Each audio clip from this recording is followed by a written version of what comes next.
May I come in, sir? Yes yes coming आइए। Good morning, sir. हाँ good morning, आइए बैठिए। Thank you, sir. आपने BSc agriculture किस वर्ष किया है? सर मैंने बीएससी एग्रीकल्चर 2023 से में कंप्लीट किया है। 2023 में किया। अच्छा अच्छा। क्या आप पोस्ट ग्रेजुएशन भी कर रही हैं? नहीं सर, अभी फ़िलहाल तो नहीं कर रही हूँ। अच्छा अच्छा। तो अभी आप तैयारी कर रही हैं केवल, है ना? Yes sir. आप जिस पद के लिए तैयारी कर रही हो, यहाँ आई हैं, उसका कुछ काम जानती हैं कि क्या क्या काम आपको करना होगा? Yes sir. हाँ बताइए।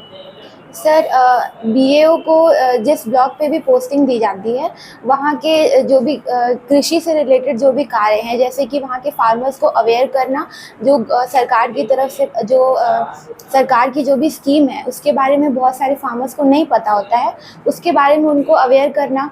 फिर वहाँ की क्रॉपिंग पैटर्न के बारे में सुपरविजन करना, ठीक है, वहाँ की सॉइल फर्टिलिटी को किस तरह से इन्हेंस किया जा सके और अल्टीमेटली प्रोडक्शन किस तरह से इंक्रीज़ किया जा सके, ये सब कुछ फार्मर्स को बताना, उनको इस बारे में सुझाव देना, ये बेसिक काम होते हैं सर बीएओ अच्छा के। अच्छा।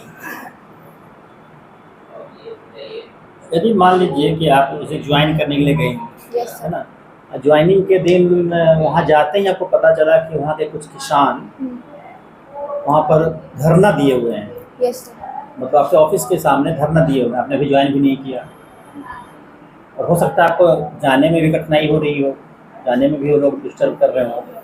तो ऐसी स्थिति में उस समय आप क्या कदम उठाएंगे, क्या क्या करेंगे? सर अगर ऐसी सिचुएशन होगी तो सबसे पहले मैं अपना पदभार संभालूंगी। उसके बाद मतलब अगर मुझे रोका जा रहा है, जैसे कि आपने कहा कि मुझे दिक्कत हो रही है, तो मैं वहाँ के लोगों को पहले समझाऊंगी कि आप मुझे एक बार अपना पदभार संभालने दीजिए। उसके बाद आपकी जो भी दिक्कतें हैं वो मैं अपने लेवल पे उसे हर तरीके से सॉल्व करने की पूरी कोशिश करूँगी। अपने लेवल पे या अपने सीनियर्स से भी उसके बारे में बताऊँगी, एक मीटिंग ऑर्गेनाइज करूँगी, मतलब उनको पूरा आश्वासन दिया जाएगा कि उनकी प्रॉब्लम्स को बिना सॉल्व किए नहीं रखा जाएगा। अच्छा अच्छा।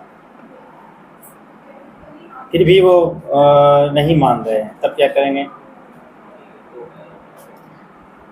सर अगर नहीं मान रहे हैं तो उनको समझाने की पहले तो मैं पूरी कोशिश करूँगी, और अगर वो नहीं मान रहे तो फिर मतलब मैं अपने सीनियर्स को इस बारे में इन्फॉर्म करूँगी सबसे पहले। तो उनकी हेल्प के थ्रू मैं कोशिश करूँगी कि उनको समझा सकूँ। अच्छा अच्छा। भारत में एग्रीकल्चर रिसर्च के कितने केंद्र हैं, कुछ आइडिया है आपको? सर मैं कंफर्म नहीं हूँ, लेकिन मैं गेस कर सकती हूँ। हाँ बताइए। सर भारत में लगभग 111 अनुसंधान केंद्र हैं कृषि के। अच्छा अच्छा। और सर्वोच्च अनुसंधान केंद्र कौन सा है, या कौन सा सेंटर जिसको हम सर्वोच्च कह सकते हैं, टॉप लेवल का research institution? Sir top level पे है Indian agricultural research institute new Delhi, ICAR। ICAR। Yes sir. अच्छा अच्छा, ठीक है। Sorry sir, Indian council of agricultural research new Delhi. ठीक है। अगर आपको चांद पर जाने का मौका मिले, है ना, तो वहाँ कृषि के गतिविधियों को बढ़ावा देने के लिए क्या क्या किन किन संभावनाओं की तलाश करना चाहेंगे? सर अगर चांद पे जाकर के कृषि को अगर बढ़ावा देना है तो सबसे पहले वहाँ जो कृषि की जो बेसिक रिक्वायरमेंट्स हैं, जैसे कि पानी, सॉइल, हवा, ये जो बेसिक रिक्वायरमेंट्स हैं, मैं चाहूँगी कि पहले वो चीज़ वहाँ सुनिश्चित करूँ कि वहाँ है या नहीं, क्योंकि सर उसके बिना तो वहाँ कृषि करना मुश्किल होगा, बहुत ज़्यादा मुश्किल आएगी। इसलिए अगर ये चीज़ अगर वहाँ अवेलेबल होगी तभी वहाँ पे कृषि को बढ़ावा दिया जा सकता है। अच्छा अच्छा।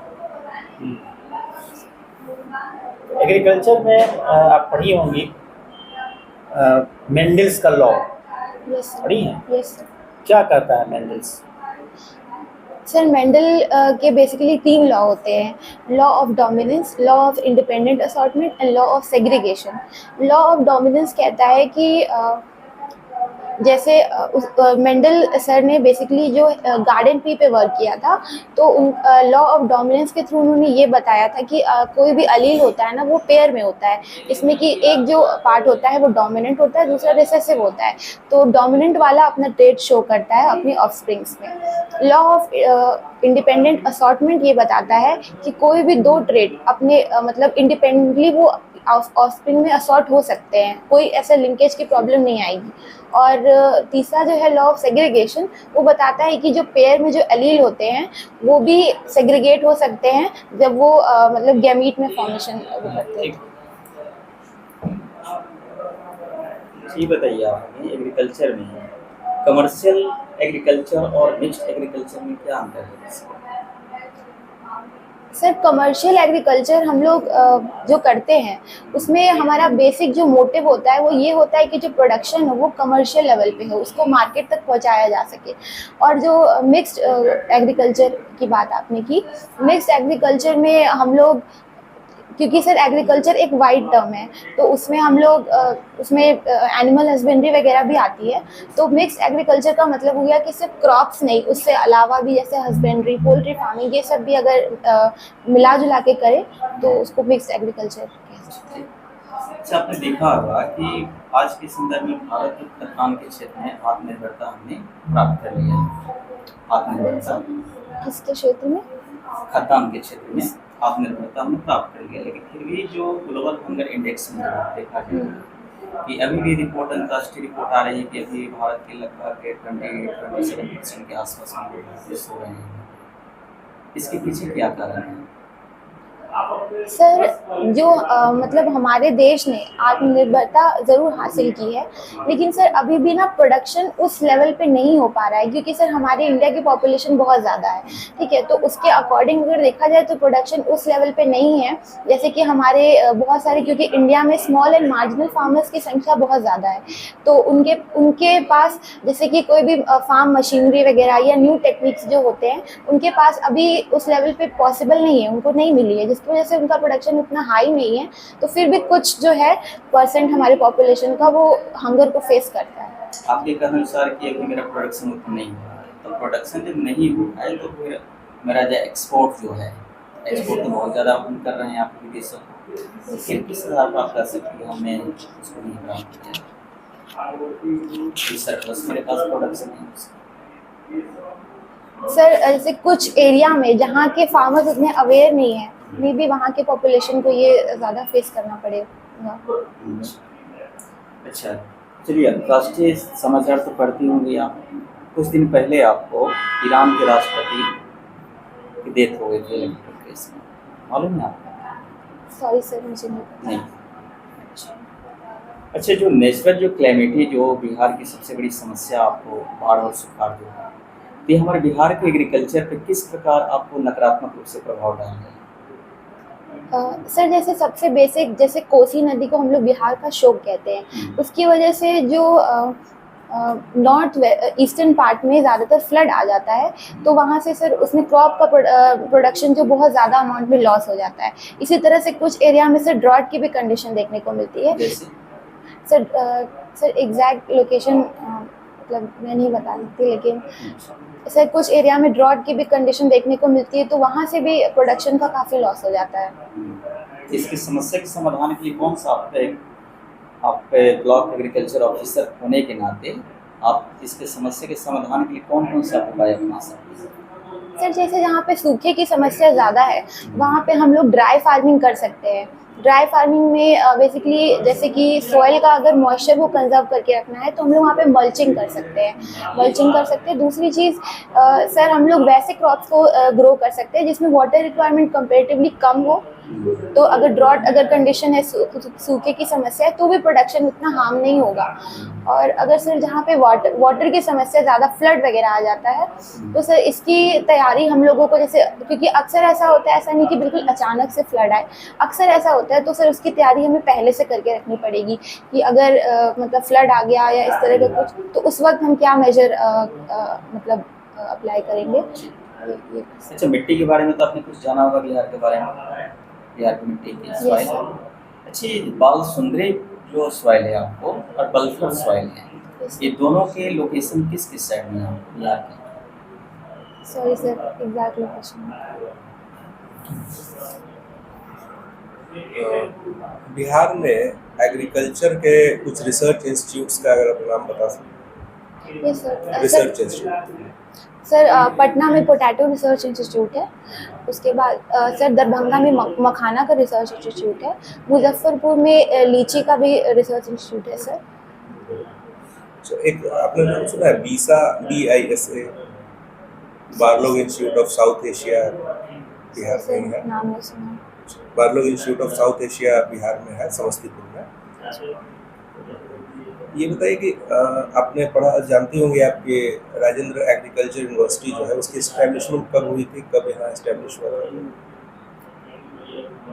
सॉरी सर, नहीं पता। अभी हाल फिलहाल में चुनाव हुए हैं, यस तो आपको क्या लगता है भारतीय लोकतंत्र कितना सफल है? सर, जैसा कि हमारे जो मतलब भारतीय लोकतंत्र को देश का सबसे बड़ा लोकतंत्र कहा जाता है सर, और मुझे लगता है कि हमारे देश में लोकतंत्र काफ़ी हद तक सफल है, क्योंकि यहाँ पे जैसे कि जो मेजॉरिटी जिसको पीपल चूज़ करते हैं, for the people and by the people, people जिसको चूज़ करते हैं तो यहाँ पे सरकार उसकी ही होती है। तो सर मुझे, अगर आप मुझसे पूछेंगे तो मेरी राय है कि हाँ, बिल्कुल बहुत हद तक सफल है हमारे देश में लोकतंत्र। अभी आपने चुनाव के समय में देखा भी होगा कि एक कंस्टिट्यूएंसी से निर्विरोध निर्वाचित हुए एक कैंडिडेट गुजरात में, सूरत कंस्टिट्यूएंसी से। ठीक, बताइए कि भारत अभी किन किन खाद्यान्न के या खाद्य फसलों के लिए इंपोर्ट पे निर्भर है, आयात करना पड़ता है? सर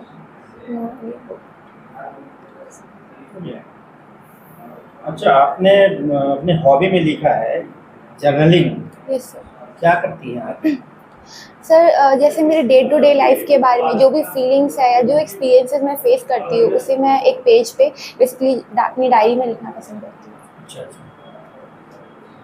ये डायरी लिखने की जो परंपरा है बहुत सारे लोगों के द्वारा की जाती है, आपने भी सुना होगा।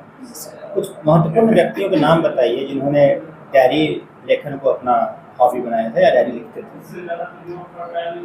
सर जैसे स्पेसिफिक जो जर्नलिंग है, अगर सर जर्नलिंग का तो मुझे पता नहीं, लेकिन जैसे डायरी लेखन के बारे में बताइए। सर डायरी सर आइडिया नहीं, सॉरी सर। अच्छा, आप जब डायरी लिखती हैं तो उसके बाद इसका आपको क्या बेनिफिट मिलता है, कुछ बेनिफिट होता है? सर जैसे कुछ मेरे दिमाग में बहुत सारे नेगेटिव थॉट्स या कुछ ऐसा जो मुझे लगता है कि बहुत हमेशा ऐसा पॉसिबल नहीं है कि आप किसी पर्सन से ही अपनी फीलिंग्स एक्सपीरियंसेस को शेयर करें। तो उस समय पे सर मुझे लगता है कि मेरी डायरी मेरे लिए बहुत हेल्पफुल है। मुझे जो भी फील होता है, जो भी नेगेटिव या पॉजिटिव, कभी बहुत एक्साइटमेंट या जो कुछ भी, वो मैं अपनी डायरी में लिखती हूँ तो सर मुझे अच्छा फील होता है, मुझे लाइट फील होता है। अच्छा, अभी हाल फिलहाल में आप ने डायरी लिखा, कब लिखा? सर मैं डेली डायरी राइटिंग करती हूँ, जर्नलिंग। कल आपने डायरी लेखन में किस संबंध में लिखा था? कोई एक्साइटमेंट का लिखा था या कोई नेगेटिव फीलिंग, ऐसा क्या बता रही हैं? हाँ सर, कल मेरे माइंड में बहुत नेगेटिविटी थी। मतलब जैसे कि कभी कभी मुझे ऐसा लगता है कि मैं जो चीज़ अचीव करना चाहती हूँ उससे मैं कभी ना कभी कुछ हद तक पीछे रह जाती हूँ। तो सर वो मेरे माइंड में ना बहुत नेगेटिव एक इम्प्रेशन, मतलब नेगेटिव थॉट बन के आ रहा था। तो वो मैंने अपनी डायरी में लिखा कि, और अपने आप को मोटिवेट किया कि नहीं, ज़रूरी नहीं है, जो अचीव किया है पहले उसमें संतुष्ट हो। और ऐसा नहीं होता कि बिल्कुल एकदम से कोई टॉप पे चला जाए, धीरे धीरे करके लोग आगे बढ़ते हैं। तो सर ऐसे करके मैंने खुद को मोटिवेट किया। क्या नेगेटिव थॉट आ रहा था, बताना चाहेंगे आप? सर यही कि मतलब मैं जो सोचती हूँ वो चीज़ अचीव ना करके, जो उससे मतलब अक्सर ऐसा होता है कि कभी किसी भी एग्जाम में कुछ 1-2 मार्क्स या ऐसे करके। बीए में आपका रिटेल में सिलेक्शन हुआ है, तो क्या आपने नहीं सोचा था? सर बीओ की वो बात नहीं, बीओ में तो मैं बहुत खुश हूँ और ये भी मैंने अपनी डायरी में लिखा था। लेकिन सर कभी और भी लाइफ के और भी बहुत सारे चैलेंजेस होते हैं, तो उसके बारे में भी। चलिए, ओके, आप जा सकते हैं। Thank you sir. ताल व्यक्ति का नाम आपने सुना? बैठो। बढ़िया है तुम्हारा, बहुत सारा चीज़ है ना, experience is good, eye contact भी अच्छा है। थोड़ा सा बीच बीच में बोलने से आप साइड में कर लेते थे, उसको रोकना है ना, बाहर की बात देखने लगती थी, उसको कंट्रोल करना है। कॉन्फिडेंस लेवल भी तुम्हारा अच्छा है ना। बोलने का स्पीड थोड़ा सा कम किया जा सकता है, ऐसे चलेगा, ज़्यादा दिक्कत नहीं है, थोड़ा सा उसको कम कर सकती है, ठीक है। और जैसे भी हम बोले ठीक है, उससे तो बात करते समय तुमने भी बोला था एक बार, ठीक है, ये तो तकिया कलाम हो जाता है, इसको कंट्रोल करना है, इंटरव्यू बोर्ड में इसे बचना है, ठीक है ना। यस और ड्रॉट रीजन के बारे में जैसे जानकारी नहीं है, जैसे बिहार के मिट्टी के बारे में, बिहार में बाढ़ का क्षेत्र, सूखा का क्षेत्र के बारे में जानकारी लेना है, अच्छे से करना है, क्लास में करवाया जाएगा, ठीक है ना। और ईरान के बारे में जो घटना घटी वो पता नहीं होना, थोड़ा सा ये अनअवेयरनेस शो करता है। पेपर पढ़ते रहना चाहिए, रोज रोज अखबार पढ़ते रहना चाहिए थोड़ा थोड़ा, ठीक है। और जैसे कि एक इंस्टीट्यूशन के बारे में मैं पूछा गया था, और जो कोई भी मेंबर, बोर्ड के मेंबर उसका आंसर बताते हैं तो थैंक यू सर बोलना चाहिए, थैंक यू सर, है ना। ये नहीं कि अच्छा बताएगा तुमने, अच्छा मतलब बस ऐसे ही नॉर्मली नहीं होते उसको, छोटी छोटी बातें हैं। और फर्स्ट है तुम्हारा मॉक, सेकेंड मॉक है, सो फर्स्ट तो इस पर ध्यान देना है ना। उससे तो थैंक यू बोलना चाहिए था। बाकी सब ठीक है, एग्रीकल्चर वाले तो आंसर नहीं रही थी, अच्छा है सर, नर्वसनेस तो नहीं दिख नहीं नहीं नहीं सब ठीक, कोई दिक्कत नहीं, बहुत अच्छा है, बहुत अच्छा लगा। Thank you sir.